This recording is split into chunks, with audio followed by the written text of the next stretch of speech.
According to the Humane Society, 32% of Americans own cats. However, there's many cat owners that don't know the signs to look out for when their cat doesn't want to eat. It can be very dangerous. A cat that doesn't eat for longer than 24 hours is susceptible to even liver problems if you're not careful. There are many reasons a cat won't eat too. There's anxiety. Being in somewhere new they've never been to before causes anxiety for the cat and makes them unwilling to eat. Or psychological reasons such as depression. Maybe their owners left for a while, or other things that can cause depression. The hardest to look out for thing is illness, even something as serious as cancer or as small as a toothache can cause a cat not to want to eat, and that could be dangerous. However, there are many things to do to make a cat want to eat food again. The most non-obtrusive way to make a cat want to eat is making the food more tasty for them. Now, this can be done, according to WebMD's article, What to Do When Your Cat Won't Eat, by putting maybe a little broth or tuna, cooked egg into the food, or even just heating up in the microwave for a little bit and make it slightly warmer, not hot, but warm. Or you can change the brand of food. However, this should be done carefully, as this can cause more stress on the cat if they don't like the food, and they will just simply avoid it. There's also appetite stimulants. The easiest and most known is in fact catnip or valerian root, and this causes the cat to become less anxious and more willing to eat. However, valerian root should be noted, you should not give that to the cat orally.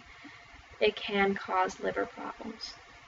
There's also medicines that make a cat want to eat. However, that should be talked to with a vet beforehand, of course. And there are also pain relievers. Also, you have to talk to a vet about that. But some cats, such as the example with the toothache, some cats, when they're in pain, they simply don't want to eat.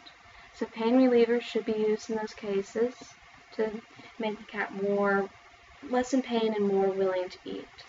Once again, talk to a vet. There's also assisted feeding. Some people have a lot of luck with assisted feeding, others not so much, as it can cause stress.